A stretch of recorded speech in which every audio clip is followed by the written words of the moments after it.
திமுக சார்பில் வழங்கப்பட்ட நலத்திட்டங்களால் கண்டிப்பாக வெற்றி வாய்ப்பு இருப்பதாக திருவாடனை சட்டமன்ற தொகுதி காங்கிரஸ் வேட்பாளர் இராம கருமாணிக்கம் நம்பிக்கை தெரிவித்துள்ளார். மீண்டும் நம்ம தமிழகத்தின் முதல்வராக நம்ம தளபதி அவர்கள் அமர இருக்கிறார்கள். பல திட்டங்களை மக்களுக்கு தர இருக்கிறார்கள். சட்டமன்ற தேர்தலில் திருவாடனை சட்டமன்ற தொகுதியில் மத சார்பற்ற முற்போக்கு கூட்டணி கட்சிகளின் சார்பில் காங்கிரஸ் கட்சி வேட்பாளராக போட்டியிடும் வேட்பாளர் இராம கருமாணிக்கம் இன்று திருவாடானை வட்டாட்சியர் அலுவலகத்தில் தேர்தல் அலுவலர் ரமேஷ் அவர்களிடம் வேட்புமனு தாக்கல் செய்தார்.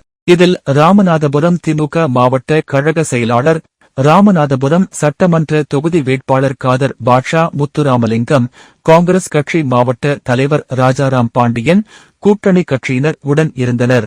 காங்கிரஸ் கட்சி வேட்பாளர் கருமாணிக்கம் கால்நடையாக வெகுதூரம் நடந்தே சென்று வேட்பு மனு தாக்கல் செய்தார். இதனை அடுத்து காங்கிரஸ் கட்சி வேட்பாளர் ராம கருமாணிக்கம் செய்தியாளர்களிடம் பேசுகையில், திமுக சார்பில் வழங்கப்பட்ட நலத்திட்டங்களால் கண்டிப்பாக வெற்றி வாய்ப்பு இருப்பதாகவும் அந்த நலத்திட்டங்களை கூறியே வாக்கு சேகரிக்க உள்ளதாகவும் தெரிவித்தார். மீண்டும் எனக்கு வாய்ப்பளித்த திராவிட முன்னேற்ற கழக தலைவர் தளபதி அவர்களுக்கு என்னோட நன்றியை தெரிவிச்சுக்கிறேன். அதே போல காங்கிரஸ் கட்சியின் தலைவர்களுக்கும் என்னோட நன்றியை தெரிவிச்சுக்கிறேன். எங்களது கூட்டணிக்கு மிகப்பெரிய வாய்ப்பு இருக்கிறது.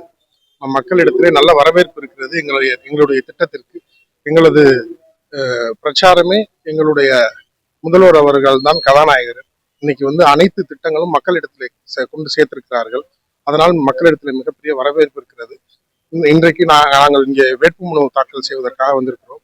மரியாதைக்குரிய நமது மாவட்ட கழக செயலாளர் காதர் பாஷா முத்துராமலிங்கம் அவர்கள் அந்த நிகழ்விலே கலந்திருக்கிறார்கள். அவர்களுக்கும் நன்றியை தெரிவித்துக் கொள்கிறேன். அதே போல நாளையிலிருந்து பிரச்சாரத்தை தொடங்க இருக்கிறோம். மக்களிடத்திலே மிகப்பெரிய வரவேற்பு இருக்கிறது. எங்களது கூட்டணி மிகப்பெரிய வெற்றி பெற்று மீண்டும் நம்ம தமிழகத்தின் முதல்வராக நம்ம தளபதி அவர்கள் அமர இருக்கிறார்கள்.